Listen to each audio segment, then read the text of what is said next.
1,00,000-ന് മേലുള്ള ആൾക്കാരാണ് നമ്മൾ കഴിഞ്ഞ ദിവസങ്ങളിൽ ഇട്ട വീഡിയോകളിൽ കണ്ട് മാത്രം ഹെഡ്ഷോട്ടുകളിലേക്ക് അടിക്കാൻ പഠിച്ചത്.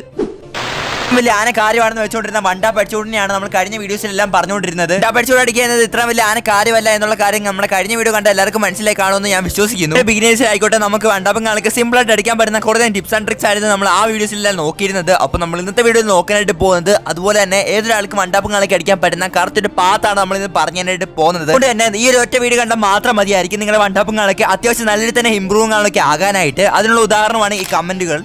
യുവർ മിസ്റ്റേക്സ്, അതായത് നിങ്ങൾ ചെയ്യുന്ന മിസ്റ്റേക്സ് നിങ്ങൾ തന്നെ മനസ്സിലാക്കുക. അത് മനസ്സിലാക്കിയാൽ മാത്രമേ നമുക്ക് മുമ്പോട്ട് പോകാൻ സാധിക്കത്തുള്ളൂ. ഒരു ഉദാഹരണം പറയുവാണെങ്കിൽ ഇപ്പം പോയി ട്രെയിനിങ് സ്റ്റേഷൻ ചെയ്യുന്നിട്ട് ഒരു മാച്ചിങ് കളിച്ചെന്ന് വെച്ചോ. ട്രെയിനിങ് സ്റ്റേഷൻ ചെയ്തിട്ട് മാച്ചിങ് കളിക്കുന്ന സമയത്ത് ചിലപ്പോൾ ആദ്യത്തെ 2-3 ഷൂട്ടിംഗ് നിങ്ങൾക്ക് വണ്ടാപ്പ് കയറാതെ വന്നിട്ട് അടുത്ത 2-3 ഷൂട്ടിംഗ് വണ്ടാപ്പ് കയറുന്ന നമ്മുടെ ബൂസ്റ്റിംഗ് കളക്കായി നമ്മുടെ കോൺഫിഡൻസ് വെച്ച് നമ്മൾ നേരെ ബാക്ക് അടിച്ച് നേരെ വന്നിട്ട് നമ്മൾ CS-ലോ അല്ലെങ്കിൽ ആ റാങ്ക്ഡിലോ ഈ ട്രിക്കിംഗ് യൂസ് ചെയ്യുന്ന സമയത്ത് പലർക്കും, അതായത് 99% ആൾക്കാർ ഹെഡ് കയറാതാണ് വരുന്നത്. അതായത് നമ്മൾ ട്രെയിനിങ്ങിൽ ഉപയോഗിച്ച ട്രിക്കിംഗ് നമ്മുടെ CS-ലോ അല്ലെങ്കിൽ നമ്മുടെ BR-ലോ വരുന്ന സമയത്ത് അവിടെ ഹെഡ് കയറുന്നില്ല. അതിന് പ്രധാനമായിട്ടുള്ള കാര്യമാണ് നമ്മുടെ വെപ്പൺ. മാത്രമല്ല ആ സമയത്ത് നമ്മൾ ഹെഡ്ഷോട്ട് അടിക്കണമെന്ന് മാത്രമുള്ള ചിന്തയിലായിരിക്കും നമ്മൾ കളിക്കാനായിട്ട് പോകുന്നത്. അതുകൊണ്ട് തന്നെ നമുക്ക് മാക്സ് ഹെഡ്ഷോട്ട് കയറാനുള്ള ചാൻസ് അവിടെ കുറയാണ് ചെയ്യാൻ. നിങ്ങൾ ചെയ്യേണ്ടതെന്ന് പറയുന്നത് നിങ്ങൾ നോർമലായിട്ട് എങ്ങനെയാണ് ഒരു മാച്ചിനെ അപ്രോച്ച് ചെയ്യുന്നത്, അതുപോലെ തന്നെ ആ ഒരു മാച്ചിനും, അതായത് നിങ്ങൾ കളിക്കാനായിട്ട് പോകുന്ന CS ആയിക്കോട്ടെ, എന്താണ് റാങ്ക്ഡ് മാച്ച് ആയിക്കോട്ടെ, ആ ഒരു മാച്ചിനെ നമ്മൾ ട്രെയിനിങ് സെന്ററിൽ എങ്ങനെയാണ് കളിക്കുന്നത് അതുപോലെ തന്നെ അപ്രോച്ച് ചെയ്യാൻ തീരുന്ന പ്രശ്നമേ ഉള്ളൂ. ഏറ്റവും ആൾക്കാർ മണ്ടത്തരങ്ങൾ ഒന്നാണ് നമ്മുടെ മാച്ച് സെലക്ഷൻ എന്ന് പറയുന്നത്. ഏറ്റവും കൂടുതൽ ആൾക്കാർ ഹെഡ്ഷോട്ട് അടിക്കാൻ പോകുന്നത് ട്രെയിനിങ് സെന്ററിലാണ്. ബട്ട് അത് ഞാൻ ഒരു പരിധി വരെ ഫീൽ എല്ലാവർക്കും നമുക്ക് ട്രെയിനിങ് സെന്ററിൽ പോയി കളിക്കാൻ നേരത്തെ കിട്ടുന്നതെന്ന് പറയുന്നത്. ഉദാഹരണം പറയുവാണെങ്കിൽ നമ്മളൊരു വണ്ടാപം കണക്ക് പഠിക്കാനായിട്ട് പോവാണ്, അതായത് ഒരു C ടൈപ്പ് ട്രാക്ക് ഉപയോഗിച്ചുള്ള ട്രാക്ക് കണക്ക് നമ്മൾ പഠിക്കാനായിട്ട് പോവാണ്. ആ ഒരു ട്രാക്ക് കണക്ക് പഠിക്കാനായിട്ട് പോകുന്ന സമയത്ത് നമുക്ക് പുറകിൽ നിന്ന് സൈഡിൽ നിന്ന് എപ്പോൾ വേണമെങ്കിലും അടി കിട്ടും, നമ്മൾ അവിടെ നിന്ന് ചാകും.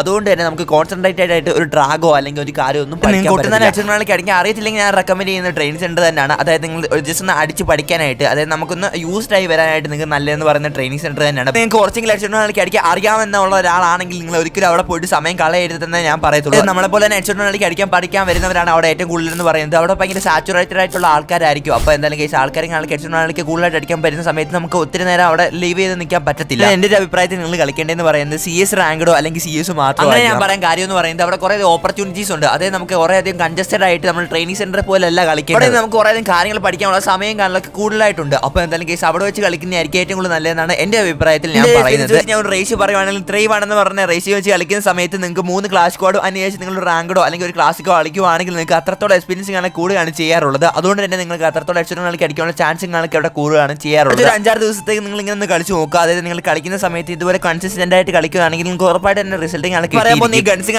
നിങ്ങൾ ഗെയിമിൽ ഉപയോഗിച്ച് നോക്കുക. ഉറപ്പായിട്ട് നിങ്ങളുടെ ഗെയിമിൽ നല്ല തന്നെ മാറ്റങ്ങളൊക്കെ കാണാൻ സാധിക്കുന്നതായിരിക്കും. അപ്പം കൈസ് അതിന് മുമ്പ് എനിക്ക് ചെറിയൊരു കാര്യം പറയാനുണ്ട് നിങ്ങൾക്ക് വേണ്ടി. ഫ്രീ ഫയർ കമ്മ്യൂണിറ്റി നോക്കുന്ന സമയത്ത് കുറേ ഹാക്കേഴ്സ് സ്കാമേഴ്സ് കൊണ്ട് നിറഞ്ഞിരിക്കുന്ന കമ്മ്യൂണിറ്റിയാണ് നമുക്ക് കാണാൻ സാധിക്കുന്നതെന്ന് പറയുന്നത്. ഈ ഒരു കമ്മ്യൂണിറ്റിക്ക് ഇടയിൽ നമുക്ക് ഒരു അക്കൗണ്ട് വാങ്ങുകയോ വിളിക്കുകയോ ഒന്നും ചെയ്യേണ്ട പറ്റാത്തൊരു അവസ്ഥയാണ് ഇപ്പോൾ ഉള്ളതെന്ന് പറയുന്നത്. ഡ്രസ്ഡ് ആയിട്ടുള്ള കുറച്ച് ഡീലേഴ്സ് മാത്രമേ ഉള്ളൂ ഇന്നത്തെ കേരള കമ്മ്യൂണിറ്റി നോക്കുന്ന സമയത്ത്. ഡ്രസ്ഡ് ആയിട്ടുള്ള ഡീലറിന്റെ വാട്സ്ആപ്പ് ഗ്രൂപ്പിലെ ലിങ്ക് നമ്മൾ താഴെ ഡിസ്ക്രിപ്ഷൻ ബോക്സിൽ കൊടുത്തിട്ടുണ്ട്. ചെറിയ വിലയ്ക്ക് തന്നെ ഇവിടെ നിന്ന് നമുക്ക് അക്കൗണ്ടുകൾക്ക് മേടിക്കാൻ പറ്റുന്നതായിരിക്കും. അതുപോലെ തന്നെ നമ്മൾ അക്കൗണ്ട് കൊടുക്കാനും പറ്റുന്നതായിരിക്കും. ആ ഗ്രൂപ്പിലെ ലിങ്കുകളൊക്കെ നമ്മൾ ഡിസ്ക്രിപ്ഷൻ ബോക്സിൽ കൊടുത്തിട്ടുണ്ട്. അപ്പോൾ ജസ്റ്റ് എല്ലാവരും കയറി ജോയിൻ ചെയ്തേക്ക്.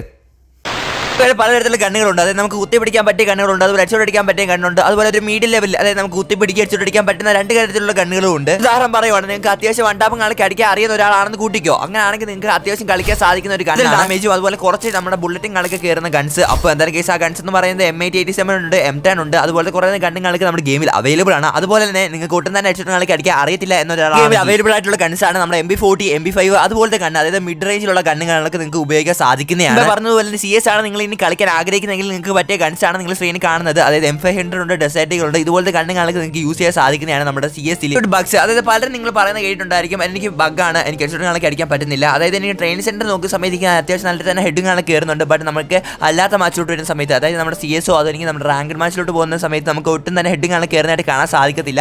അതിനുള്ള കാര്യമാണ് നമ്മൾ ഇനി പറഞ്ഞു തരാനായിട്ട് പോകുന്നത്. ഗെയിം നോക്കുകയാണെങ്കിൽ പലതരത്തിലുള്ള ഡ്രാഗങ്ങളൊക്കെ നമുക്ക് അവൈലബിൾ ആണ്. അതായത് യു ഷേപ്പ് ഉണ്ട്, ഡൗൺ അപ്പ് ഉണ്ട്, C ടൈപ്പ് ഉണ്ട്, അങ്ങനെ പലതരത്തിലുള്ള ഡ്രാഗങ്ങളൊക്കെ നമ്മുടെ ഗെയിമിൽ അവൈലബിൾ ആണ്. ഡ്രാഗെല്ലാം നമ്മൾ ചെയ്യേണ്ടത് ആ കൂടെ നമ്മുടെ കൈവരന്റെ വലുപ്പമുള്ള ആ ഒരു കുഞ്ഞു ജോയിസ്റ്റിക്കിൽ നമ്മൾ വലിയ വ്യത്യാസമൊന്നുമില്ല, എല്ലാത്തിനും ചെറിയ ചെറിയ വ്യത്യാസം മാത്രമേ ഉള്ളൂ. ഇതുകൊണ്ട് തന്നെ നമ്മൾ കൂടുതൽ സമയത്ത് നമ്മൾ ട്രെയിനിങ് കണക്ക് കളിക്കുന്ന സമയത്ത് അറിയാതെ തന്നെ പലപ്പോഴും പല റാങ്കുകളൊക്കെ ചെയ്യുന്നുണ്ടായിരിക്കും. പക്ഷെ നമുക്ക് അറിയത്തില്ല ഈ റാങ്കുകളൊക്കെയാണ് നമ്മൾ ചെയ്യുന്നുള്ള കാര്യം. ഉദാഹരണം പറയുകയാണെങ്കിൽ നമ്മുടെ എക്സാമിനൊക്കെ കറക്കി കുത്തി ആൻസർ എടുത്തില്ല, അതായത് നമുക്ക് അറിയാത്ത ആൻസറുകളൊക്കെ കറക്കി കുത്തത്തില്ല. അതുപോലെയൊക്കെ തന്നെ കാര്യം അറിയാതെ തന്നെയാണ് പല ഡ്രാഗങ്ങളൊക്കെ നമ്മൾ ചെയ്യുന്നത്. അതുകൊണ്ടാണ് നമുക്ക് അവിടെ ഹെഡിങ് ആണ് കയറുന്നതായിട്ട് കാണാൻ സാധിക്കുന്നത്. അതായത് നമ്മുടെ ഗെയിമിൽ ഓരോ സിസ്റ്റങ്ങളൊക്കെ ബിൽഡ് ചെയ്ത് വെച്ചിട്ടുണ്ട്. അതായത് ഇങ്ങനെ ഡ്രാഗ് ചെയ്യുന്ന സമയത്ത് ഹെഡിങ് ആണ് കയറണം എന്നുള്ളത്. സിമ്പിളായിട്ട് പറഞ്ഞാൽ നമ്മൾ പോലും അറിയാതെ നമ്മൾ പല ഡ്രാഗുകളും നമ്മൾ ചെയ്യുന്നുണ്ട്. അതുകൊണ്ടാണ് നമുക്ക് പലപ്പോഴും ഹെഡിങ് ആണ് കയറുന്നതായിട്ട് കാണാൻ സാധിക്കുന്നത്. അപ്പോൾ എന്താണ് കേസ്, ഇതിനായിട്ട് നമ്മൾ പ്രോപ്പറായിട്ട് ഡ്രാഗങ്ങളൊക്കെ പഠിച്ചെങ്കിൽ മാത്രമേ ഇതിനൊരു സൊല്യൂഷൻ നമുക്ക് കണ്ടെത്താൻ സാധിക്കത്തുള്ളൂ. ഇതിന് നിങ്ങൾ ചെയ്യേണ്ടത് പറയുന്നത് ഫസ്റ്റ് തന്നെ പോയിട്ട് ഏതൊരു ഡ്രാഗങ്ങളൊക്കെ പഠിക്കുക. നമ്മുടെ ചാനലിൽ തന്നെ കുറേ വീഡിയോകളൊക്കെ ഇതിന് അവൈലബിൾ ആണ്. അതായത് നമ്മൾ കുറേ വീഡിയോകളൊക്കെ ചെയ്തിട്ടുണ്ടായിരുന്നു. അതിലേതൊരു വീഡിയോ കണ്ടാൽ മാത്രം മതിയാകും. നിങ്ങളൊക്കെ താഴത്തെ കമന്റ് ബോക്സിൽ നിങ്ങൾക്ക് നോക്കി കാണാൻ സാധിക്കുന്നത്. പഠിച്ച് കഴിയുമ്പോൾ നിങ്ങൾക്ക് പറഞ്ഞ ഒരു പ്രശ്നമായിരിക്കും, നിങ്ങൾക്ക് അടുത്തൊരു ഡ്രാഗങ്ങളൊക്കെ പഠിക്കണമെന്നൊരു ത്വര നമ്മുടെ ഉള്ളിൽ നിന്ന് കയറി വരും. ത്വര നിങ്ങൾക്ക് ഒരിക്കലും നന്നായിരിക്കത്തില്ല. അതായത് നിങ്ങൾ ഒരു കോൺസ്റ്റന്റ് ആയിട്ട് നിങ്ങൾ ഒരു ഡ്രാഗിൽ തന്നെ നിൽക്കുക. അതായത് കോൺസ്റ്റന്റ് ആയിട്ട് നിങ്ങൾ പ്രാക്ടീസ് ചെയ്യുക. ഞാൻ മുമ്പേ പറഞ്ഞ ടിപ്സ് ആൻഡ് ട്രിക്സ് നിങ്ങൾക്ക് ഉപയോഗിച്ചോ, അല്ലെങ്കിൽ നിങ്ങൾക്ക് ഇഷ്ടമുള്ള രീതിയിലോ കോൺസ്റ്റന്റ് ആയിട്ട് നിങ്ങൾ കുറെ നാളത്തേക്ക് പ്രാക്ടീസ് ചെയ്ത് നോക്കുക. ഉറപ്പായിട്ട് നിങ്ങൾക്ക് റിസൾട്ട് കാണാൻ സാധിക്കുന്നതായിരിക്കും. നിങ്ങൾ ഇത്രത്തോളം കണ്ടിരുന്നില്ലേ, നിങ്ങൾക്ക് ഒരു ഹാച്ച് ഓഫ് തരുവാണ്. അത് നമ്മൾ എല്ലാ വീഡിയോയ്ക്കും നമ്മളിപ്പോൾ ഹാച്ച് ഓഫ് കണക്ക് കൊടുക്കുന്നുണ്ട്. അത് ഇത്രത്തോളം എഫർട്ടിംഗ് കണക്ക് ഒരു ഹെഡ്ഷോട്ടിന്റെ വീഡിയോയ്ക്ക് വേണ്ടി നിങ്ങൾ എടുക്കുന്നുണ്ടെങ്കിൽ നിങ്ങൾ അത്രത്തോളം ആഗ്രഹം കണക്ക് ഉണ്ട് ഫ്രീ ഫയറിൽ ഹെഡ്ഷോട്ട് കണക്ക് അടിക്കാനായിട്ട്. അത്രത്തോളം വീഡിയോ നിങ്ങൾ കണ്ടിട്ടുണ്ടെങ്കിൽ ജസ്റ്റ് ഒന്ന് പാർട്ട് കംപ്ലീറ്റ് ആണെന്ന് പറഞ്ഞ് ജസ്റ്റ് ഒന്ന് കമന്റ് ചെയ്തേക്കാം. അപ്പോൾ എന്തായാലും കേസ് നമ്മുടെ ലാസ്റ്റ് ടിപ്പിലോട്ട് കിടക്കാം. അതായത് കേസ് എനിക്ക് 100% ഉറപ്പാണ് ഈ വീഡിയോ കണ്ടിട്ടുള്ള 99% ആൾക്കാർ ചെയ്തിട്ടുള്ള ഒരു മിസ്റ്റേക്ക് ആയിരിക്കും. മറ്റുള്ള യൂട്യൂബേഴ്സ് പറയുന്ന അല്ലെങ്കിൽ മറ്റുള്ള നമ്മുടെ ഫ്രണ്ട്സുകളൊക്കെ പറയുന്ന അവർക്ക് യോജിച്ച സെൻസിറ്റിവിറ്റികളൊക്കെ നമ്മൾ ട്രൈ ചെയ്തിട്ടുള്ള കാര്യം ചോദിക്കുമായിരിക്കും. ഞാൻ അടക്കമുള്ള യൂട്യൂബേഴ്സ് ഇത് പറഞ്ഞു തരുന്നില്ല, പിന്നെ എന്തുകൊണ്ട് നിങ്ങൾ പറഞ്ഞു തരുന്നു എന്നുള്ള കാര്യം പറയുവാണ്. എൻ്റെ ഇരിക്കുന്ന 3 GB റാമുള്ള ഡിവൈസ് ആണ്, നിങ്ങളുടെ അതുപോലത്തെ ഒരു 3 GB റാമുള്ള ഡിവൈസ് ആണെന്ന് കൂട്ടിക്കോ. അപ്പോൾ എന്തായാലും കേസ് അതിനകത്തുള്ള പ്രൊസസർ എന്ന് പറഞ്ഞ വ്യത്യാസം കാണും. അതായത് എൻ്റെ ഇരിക്കുന്ന പ്രൊസസർ ആയിരിക്കത്തില്ല നിങ്ങളുടെ ഇരിക്കുന്നത്. എൻ്റെ ഇരിക്കുന്ന പെർഫോമൻസ് കുറഞ്ഞതായിരിക്കും, നിങ്ങളുടെ ഇരിക്കുന്ന പെർഫോമൻസ് കൂടിയതായിരിക്കും. ഡിഫറൻസ് കണക്ക് നമുക്ക് കാണാൻ സാധിക്കുന്നതായിരിക്കും. അതുപോലെ നമ്മുടെ സെൻസിറ്റിവിറ്റിക്കും അവിടെ ഒരു ഡിഫറൻസ് കണക്ക് വരുന്നതായിരിക്കും. അപ്പം വലിയ രീതിയിൽ ഡിഫറൻസ് കണക്ക് വരുമെന്നല്ല ഞാൻ പറയുന്നത്, ചെറിയ രീതിയിലുള്ള ഡിഫറൻസ് കണക്ക് വരും. അപ്പോൾ ഏകദേശം ഐഡിയ മാത്രമാണ് ഞങ്ങളെപ്പോലുള്ള യൂട്യൂബേഴ്സ് നിങ്ങൾക്ക് പറഞ്ഞു തരുന്നത്. മറ്റൊരാളെ പറയുന്ന സെൻസിറ്റിവിറ്റി മാത്രം നിങ്ങൾ കുറേ നാളത്തേക്ക് ഉപയോഗിക്കുക. അതായത് നിങ്ങൾ ഏകദേശം ഒരാഴ്ച അല്ലെങ്കിൽ 2 ആഴ്ച ഉപയോഗിച്ചതിന് ശേഷം അത് വർക്കായില്ലെങ്കിൽ അപ്പോൾ തന്നെ അവിടെ ഒരു മിസ്റ്റേക്ക് ആണ്. അതായത് എൻ്റെ കയ്യിലുള്ള 3 GB റാമുള്ള ഡിവൈസ് ആണ്, എൻ്റെ കൂട്ടുകാരുടെ കയ്യിലുള്ളത് 3 GB റാമുള്ള ഡിവൈസ് ആണ്. അവൻ ഈ സെൻസിറ്റിവിറ്റി വെക്കാൻ നേരത്ത് അവന് റെഡി ആവുന്നുണ്ട്, പക്ഷേ എനിക്ക് വെക്കാൻ നേരത്ത് റെഡി ആവുന്നില്ല. അതിനുള്ള കാര്യം ഈ പ്രോസസ്സർ പറ്റി നിങ്ങൾക്ക് വലിയ ഐഡിയ കണക്ക് ഇല്ലാത്ത ഒരാളാണ് നിങ്ങളെങ്കിൽ നിങ്ങൾക്ക് ഉറപ്പായിട്ട് നമ്മുടെ വീഡിയോകളൊക്കെ യൂസ്ഫുൾ ആവുമെന്ന് ഞാൻ പ്രതീക്ഷിക്കുന്നു. അപ്പോൾ ഇതിനു മുമ്പ് നമ്മൾ കുറേ വീഡിയോകളൊക്കെ അപ്ലോഡ് ചെയ്തിട്ടുണ്ടായിരുന്നു. ജസ്റ്റ് ആ വീഡിയോ കൂടെ ഒന്ന് കയറി നോക്കിയേക്കുക.